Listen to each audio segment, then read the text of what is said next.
Ang pagsilang ng Panginoon Jesus ay ganito. Aabot pa ba tayo? Baka hindi natin matatapos. Tingnan na lang natin muna itong pagsilang ng ating Panginoon Jesus. Verse 18, ito ang naganap ng ipanganak si Hesus Kristo. Si Maria na kanyang ina at si Jose ay nakatakda ng magpakasal.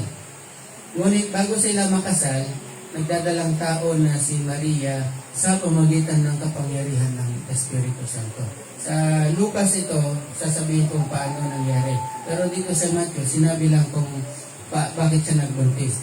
Subalit dahil sa isang matuwid na tao si Jose, na kanyang mapapangasawa, at ayaw nitong malagay sa kahiyan si Maria, binalak niyang hiwalayan si Maria ng palihim. Sa English, sa King James Version, kasi dito sa Tagalog, ang sinabi is mapapangasawa ni si Jose na mapapangasawa ni Maria. Pero sa English, sa King James Version, Joseph, the husband of Mary. Okay. So, in other words, ay paano nangyari yung bagay na yan? Ito. Sa pag-asawa ng isang Hudyo, mayroong 3 stages. Ayan, 3 stages. Baka kabilang kayo sa 3 stages na ito. Una, yung tinatawag na engagement. Hindi yung engagement na alam natin sa ngayon. Okay. Ang engagement ay, ito ay usapan, agreement ng mga magulang. Halimbawa, si Joanne, nagkaroon ng anak, lalaki. Si Daisy nagkaroon ng anak, babae. Dahil magkaibigan sila, mag-usap sila. Diyan, yung anak mo, siya na rin mapapangasawa ng anak ko. Baby pa lang yan, ha? Baby pa lang yon. So, nagkaroon na ng arrangement. Yun ang tinatawag na engagement. Ito yung usapan between ng mga parents na sila na, hanggang sa lumaki sila na yon.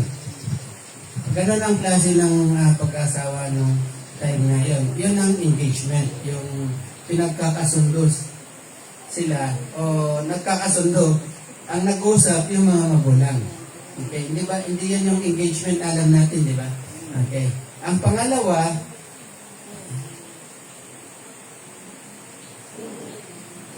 yung tinatawag na betrothal. Nanditong stage si Joseph at saka si Mary. Betrothal. Ano naman yung betrothal?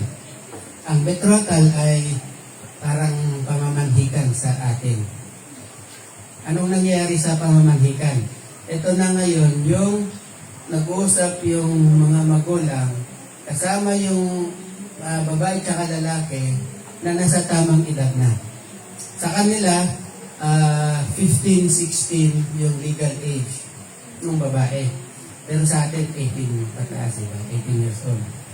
So, pag umabot na ng 15, 16 years old, yung babae, nag-usap na yung mga magulang ngayon. Sa pamilya ng, it's either pamilya ng babae o pamilya. Pero usually sa pamilya ng babae, sa tahanan ng babae. So, sa kanilang pag-usap, kakausapin nila ngayon yung 2 bata o ano, pinagkasundo namin kayo, nung baby pa lang kayo, pinagkasundo na namin kayo, okay ba sa inyo?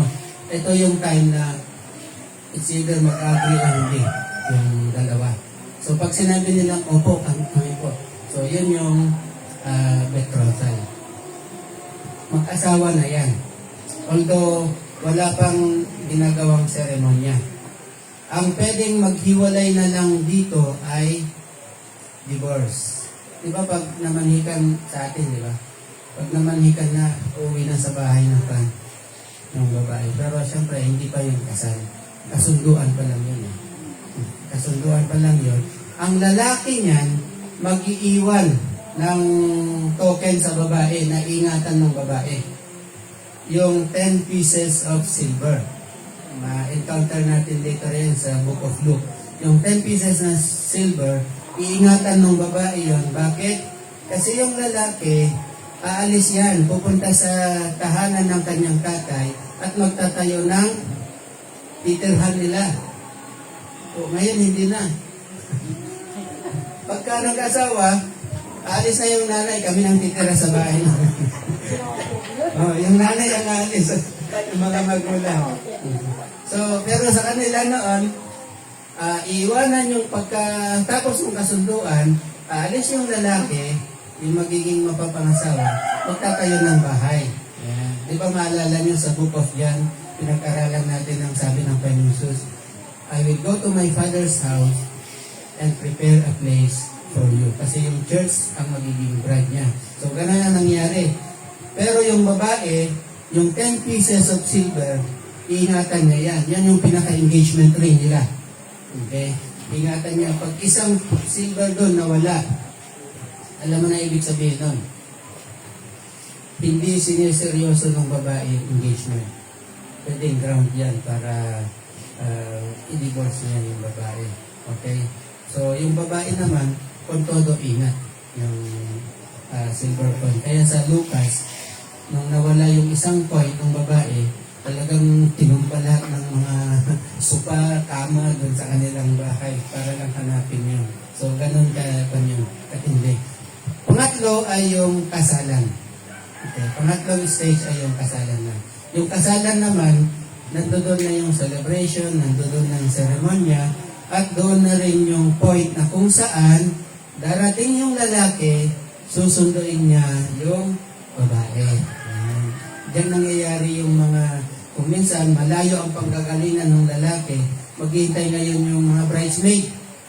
Kaya dapat may handa silang, may nakareserva silang oil para palagi nakasindi yung langis. Yan, kasi susunduin na niya yung babae, iuwi na niya sa kanyang bahay. Yan yung kasal.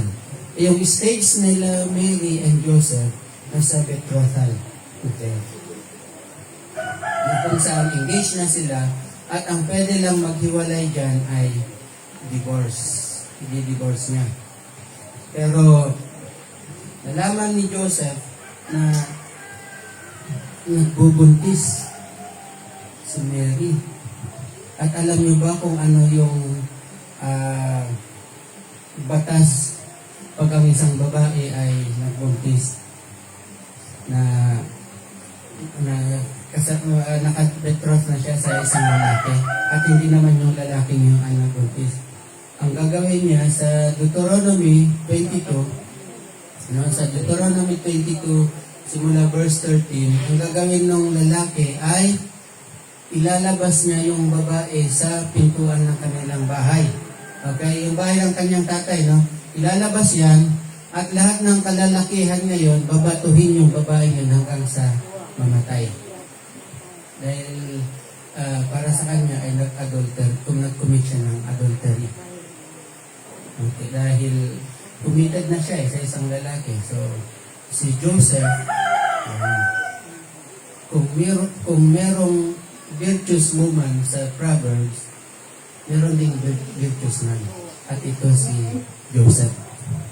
Si Joseph, ang ginawa niya, dahil mabait siyang lalaki, at alam naman niya kung sino si Mary eh. Si Mary, kaya pinili ng Diyos si Mary, dahil si Mary, blessed are you among women, sabi sa Lucas, sa Luke. Pagdating sa pagiging dalaga, si Mary ay inaayos niyang kanyang sarili. Pagdating naman sa pagka-Diyos, siya ay kumbaga maka-Diyos na babae. In other words, wala siyang gagawin na hindi tama. Wala siyang gagawin na mali. So, alam ni Joseph yun. Kaya ang ginawa naman ni Joseph, dahil mabait din naman si Joseph, sa atin ngayon, pag nalaman niya ng buntis yun, gagawa na ng paraan yan kung ano-ano yung magdedemanda siya or ano man ang gagawin niya. Pero dito si Joseph nagbalak siya na hiwalayan si Mary ng sekreto. Anong ibig sekreto? Hindi niya sasabihin sa authority.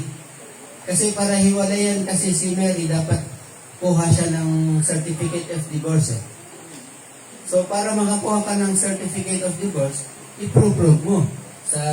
Hindi ka naman basta bibigyan ng certificate of divorce. Bibigay mo lahat ng grounds sa basis. buntis siya. So, malakas ang laban niya. Pero si Joseph hindi. Mas pinili pa niya na tumahimik na lang at ayaw niyang mapahamak si Mary. In other words, bagaman arranged marriage sila, meron ding damdamin si Joseph kay Mary. Mahal din niya si Mary at ayaw niyang mapahamak siya. Kaya hihiwalay na lang niya. Although, binabalak pa lang niya sa isipan. Pero kung tutuloy natin ang pagbabasa, napigil yan. Pero siguro hanggang dito na lang muna. Ang lesson na makikita natin dito, at least sa part ni Joseph,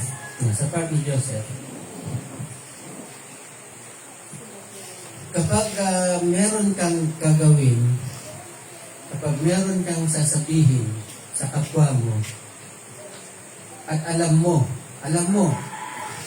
na ito ay ikakasira niya, mapapahiya siya, ito ay sa kanyang kasiraan ng taong yun, dapat nating pag-isipan maybe. Parang si Joseph, pinag-isipan niya yun. Pinag-isipan niya muna ito ng mabuti. Or, better yet, mas maganda kung kasiraan din ng laman niya, huwag mo nang sasabihin. Kundi yung sasabihin mo ay yung mga bagay na makakabuti. Or, the best is, yung mga bagay na pwedeng magpalapit sa kanya, sa Diyos. Amen po ba? Lalong-lalo na sa social media. Sa social media, malayang-malaya kayo. Tayo pala. Malayang-malaya tayo na nasasabi natin kung ano yung gusto natin. Kahit walang pangalan doon, kahit walang blind item. Sasabi niya, tamaan ka sana sa ng kidlat. Kung sino man yung kumuha ng manok ko, natawayan. Ipopost yan sa Facebook, di ba? So, wag na po. Pag-isipan natin ng maigi yung mga bagay yun. Anything na makakasira, kahit pa kaaway mo, o kahit pa kaaway ka niya, huwag tayong mag-isip ng anything na makakasira sa kapwa natin. Nawa ay maging katulad tayo ni Joseph na lumayo na lang siya. Ikaw na lang yung lumayo. Ikaw na lang yung gumawa ng paraan para umiwas. Amen ba? So, tayo tumayo, tayo na lang.